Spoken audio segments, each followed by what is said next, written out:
Hello साथियों, नमस्कार। आज है 18 दिसंबर और हम 18 दिसंबर से बनने वाले करंट अफेयर के क्वेश्चनों का डिस्कस करने वाले हैं। तो चलिए, आज का पहला क्वेश्चन है कि निम्न में से कौन संस्कृति मंत्रालय के ज्ञान भारतम मिशन के तहत भारत का पहला योग और आयुर्वेद आधारित क्लस्टर सेंटर किसे घोषित किया गया है? हाल ही में जो संस्कृति मंत्रालय के ज्ञान भारतम जो मिशन है, इसके तहत जो भारत का पहला योग और आयुर्वेदिक आधारित क्लस्टर सेंटर किसे घोषित किया गया है? तो ये किया गया है पतंजलि यूनिवर्सिटी को। इसको पतंजलि यूनिवर्सिटी को। संस्कृति मंत्रालय के ज्ञान भारत मिशन के तहत पतंजलि विश्वविद्यालय हरिद्वार को भारत का पहला योग और आयुर्वेद आधारित क्लस्टर सेंटर घोषित किया गया है, जिसका उद्देश्य है प्राचीन ज्ञान परंपराओं को संरक्षित करना और आधुनिक शिक्षा से जोड़ना। ये इसका प्रमुख उद्देश्य है।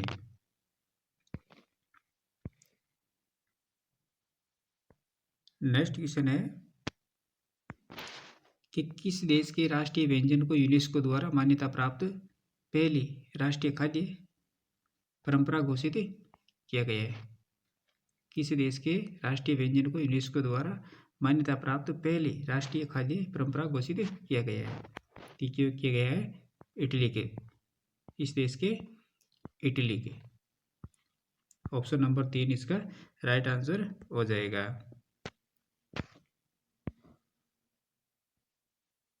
बात करें देश की, तो ये देश है इटली और मान्यता प्राप्त इतालवी खाना पकाने की कला है, जिसे जे टैग दिया गया है। कब दिया गया है? दिसंबर 2025 के अंदर। अभी बात करें कि ये है क्या, तो ये दुनिया की पहली राष्ट्रीय खाद्य परंपरा है जिसे यूनेस्को की अमूर्त सांस्कृतिक विरासत की सूची के अंदर शामिल किया गया है, जो सिर्फ एक डिश नहीं बल्कि पूरी पाक शैली को दर्शाता है। तो ये किस देश का है? इटली देश का। उत्तराखंड के अल्मोड़ा जिले की कविता चंद ने हाल ही में किस महाद्वीप की सबसे ऊंची चोटी माउंट विल्सन पर सफलतापूर्वक चढ़ाई की है? उत्तराखंड के अल्मोड़ा जिले की कविता चंद ने हाल ही में किस महाद्वीप की सबसे ऊंची चोटी माउंट विल्सन की सफलतापूर्वक चढ़ाई की है? तो ये की है अंटार्कटिका की। इसकी की है अंटार्कटिका की। उत्तराखंड की अल्मोड़ा जिले की जो कविता चंद है, इसने अंटार्कटिका महाद्वीप की सबसे ऊंची चोटी माउंट विल्सन, जिसकी ऊंचाई है 4892 मीटर। कितनी है? 4892 मीटर। इस पर सफलतापूर्वक चढ़ाई की है, जो उनकी 7 समिट यानी 7 महाद्वीपों की चोटियाँ हैं, उनकी जो चुनौती है उसका हिस्सा है। और उन्होंने 12 दिसंबर 2025 को इस पर तिरंगा फहराया था। तो ये कहाँ की? उत्तराखंड के अल्मोड़ा जिले की है कविता चंद, जिसने अंटार्कटिका महाद्वीप की जो सबसे ऊंची चोटी है माउंट विल्सन, जिसको फतेह किया है। हाल ही में प्रधानमंत्री नरेंद्र मोदी को किस देश के सर्वोच्च नागरिक सम्मान द ग्रेट ऑन निशान ऑफ द इथोपिया से सम्मानित किया गया है? प्रधानमंत्री नरेंद्र मोदी को किस देश के सर्वोच्च सम्मान द ग्रेट ऑनर निशान ऑफ इथोपिया से सम्मानित किया गया है? तो ये है इथोपिया देश के द्वारा। इस देश के द्वारा? इथोपिया देश के द्वारा। इथोपिया के पीएम अहमद अली ने पीएम नरेंद्र मोदी को सम्मानित किया है और प्रधानमंत्री मोदी को इथोपिया के सर्वोच्च नागरिक सम्मान द ग्रेटर ऑनर निशान ऑफ द इथोपिया से सम्मानित किया गया है। ये नागरिक सम्मान पाने वाले पीएम मोदी पहले ग्लोब लीडर है। कौन है पहले ग्लोब लीडर? पीएम मोदी पहली बार इथोपिया के दौरे पर गए हैं।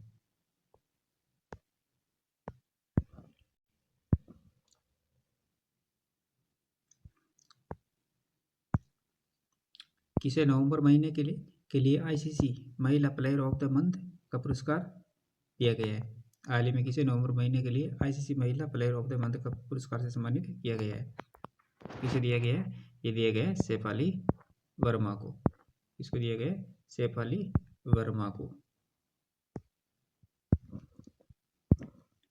भारत की ओपनर बल्लेबाज सैफ अली वर्मा को आईसीसी द्वारा नवंबर महीने की महिला प्लेयर ऑफ द मंथ घोषित किया गया।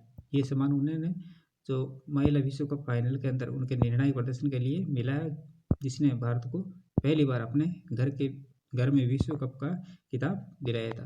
इन्होंने 98 गेंदों के अंदर 87 रन बनाए थे और ये मैच नई मुंबई है वहाँ पर हुआ था, दक्षिण अफ्रीका के खिलाफ ये मैच खेला गया था और ये जीत भारत की महिलाओं द्वारा जीता गया पहला वर्ल्ड कप का खिताब था।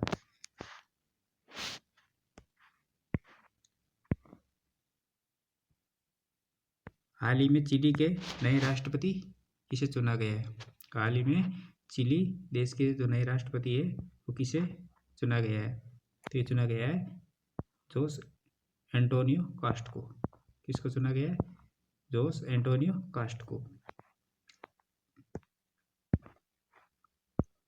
जोस एंटोनियो कास्ट जो चिली के नए राष्ट्रपति बने हैं और इनकी जो पार्टी है वो है दक्षिणपंथी रिपब्लिकन पार्टी।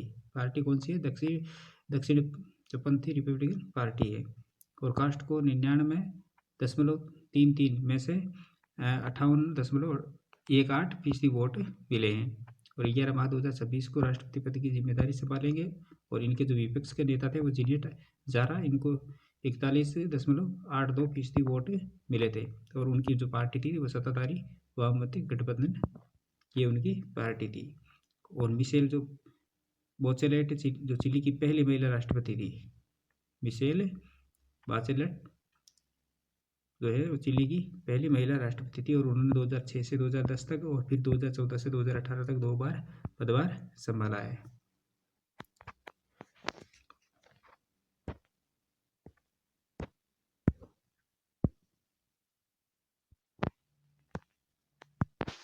हाल ही में किस राज्य के विशिष्ट पोंडोरू खादी को केंद्रीय वाणिज्य और उद्योग द्वारा मंत्रालय भौगोलिक संकेत यानी जीआई टैग प्रदान किया गया है? किस राज्य के विशिष्ट पोंडोरू जो खादी है उसको भौगोलिक संकेत दिया गया है? तो ये दिया गया है आंध्र प्रदेश। किस राज्य को? आंध्र प्रदेश राज्य को।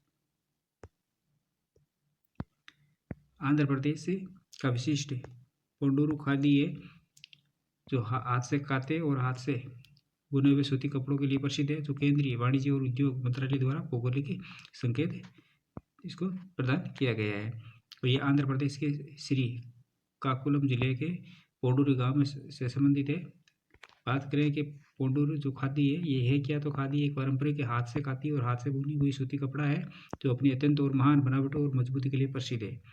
और इसे अन्य खादी किस्मों से अलग बनाने वाली विशेषता ये है कि स्थायी रूप से उगाई गई कपास और पारंपरिक कताई तकनीक का उपयोग करके, जिसमें अक्सर विशेष लकड़ी की जो चरखा होता है उसके द्वारा और चावल की बाढ़ से सूत को मजबूत किया जाता है। और ये ऐतिहासिक रूप से पोंडोरू खादी को भारत के स्वतंत्रता संग्राम के दौरान विशेष पहचान मिली थी, जब महात्मा गांधी ने इसे स्वावलंबन और स्वदेशी आंदोलन के प्रतीक के रूप में प्रोत्साहित किया था। तो ये किस राज्य के अंदर है? आंध्र प्रदेश के श्रीकाकुलम जिले के पोंडूरू गांव के से संबंधित है। और इसके अंदर हाथ से जो काती गई और हाथ से बुनी गई जो सूती कपड़ा है जो अपनी मजबूती के लिए प्रसिद्ध है, उसे ये जीआई टैग प्रदान किया गया है। हाल ही में 98वें अकादमी अवार्ड यानी ऑस्कर अवार्ड 2026 सर्वश्रेष्ठ अंतर्राष्ट्रीय पिक्चर फिल्म श्रेणी के लिए किस फिल्म को शॉर्ट लिस्ट किया गया है? हाल ही में 98वें अकादमी जो अवार्ड है इसमें सर्वश्रेष्ठ अंतर्राष्ट्रीय पिक्चर फिल्म श्रेणी के लिए किस फिल्म को शॉर्ट लिस्ट किया गया है? तो ये किया गया है होम बाउंड को। इसको किया गया है होम बाउंड को। और 97वें के अंदर कौन थी? तो 97वें के अंदर अनोरा थी। कौन थी? अनोरा।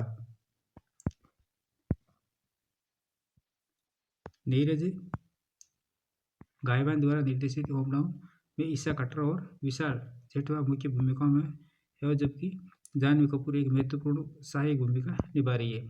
इसके अंदर जो 15 जो फिल्में होती है उनको शॉर्ट लिस्ट किया जाता है और उसके अंदर उसके बाद उनमें से 5 फिल्मों को ही ऑस्कर के लिए अंतिम नामांकन के लिए चुना जाता है।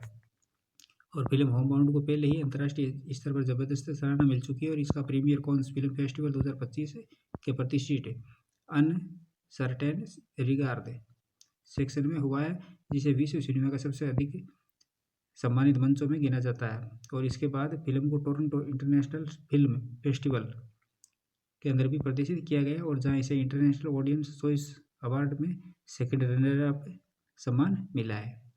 97वें ऑस्कर अवार्ड के लिए अनोरा को सर्वश्रेष्ठ फिल्म का जो पुरस्कार है वो मिला था।